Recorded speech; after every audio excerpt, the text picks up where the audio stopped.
Got a question here asked on lockergnome.net. What if Apple never existed? And I think we're... Let me answer the question! My dog, Wicket, he's, again, more of a Linux kind of dog. And that's fine. You can like Linux.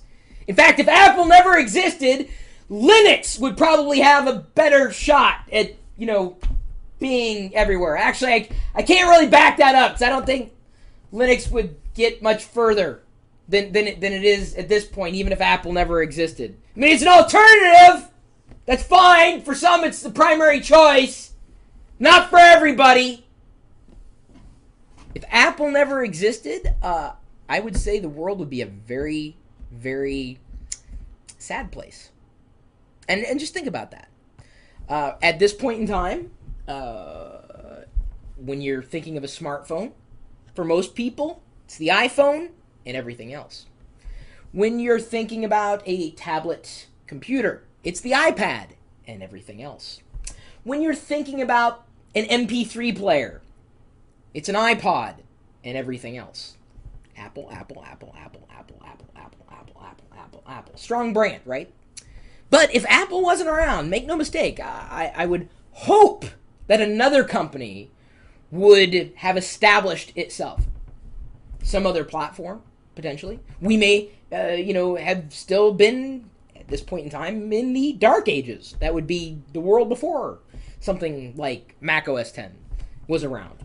And I'm not saying that Linux, again, and not to argue with my dog, I do that frequently enough, and I don't need any more proof of that.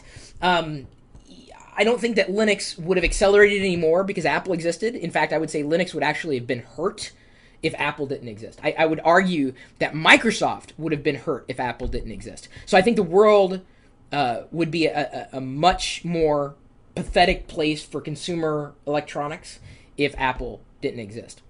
But I would say the same thing if you were to ask me the question, what if Microsoft never existed? Or what if Linux never existed? What if any one of these technologies that we have in our life never existed? Because ultimately, one company and its products and its brand has the opportunity to inspire others, to raise the bar, to create experiences that can be shared. And Apple has done an amazing job.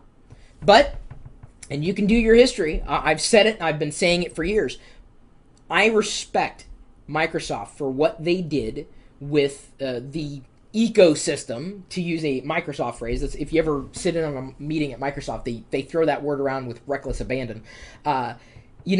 Before you knew, if you could buy the software, you had to make sure that the computer that you had could run it. Well, when something was DOS compatible or Windows compatible, you knew, right? Oh, okay. Well, I've got a computer that runs DOS, or I've got a computer that runs Windows. I know I can run this software.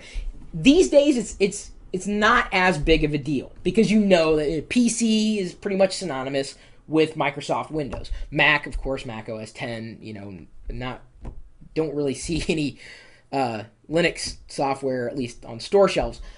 Bottom line, the way things were fragmented, incredibly fragmented.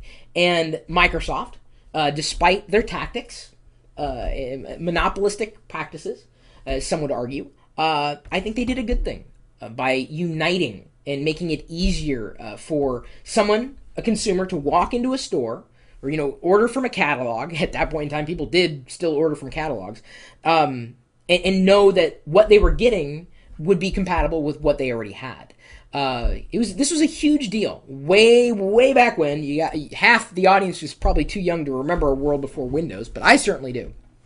I at one point in time, I couldn't have imagined a world without some kind of Commodore product, whether it would be a C64, a VIC-20, a Commodore 128, or beyond, the Amiga, which just didn't happen, didn't really go anywhere, which is kind of sad.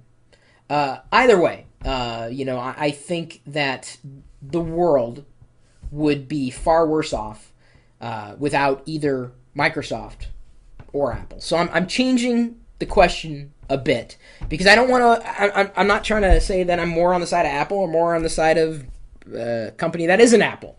I think we have to look at every particular effort that's made in this marketplace of ideas and products and services as something which pushes us all forward. And I think that without Apple, as originally asked, I think we'd be a lot further behind. And certainly without Microsoft, we'd really, really be further behind. To the point where Apple may have taken off further if Microsoft didn't exist, but that would not have necessarily made the world a better place. We are a better place because we have the opportunity to compete and to continuously raise the bar, igniting this spirit and enthusiasm, innovation, a very appropriate word to use. Think about what happens when there is no competition. Internet Explorer 6. I rest my case.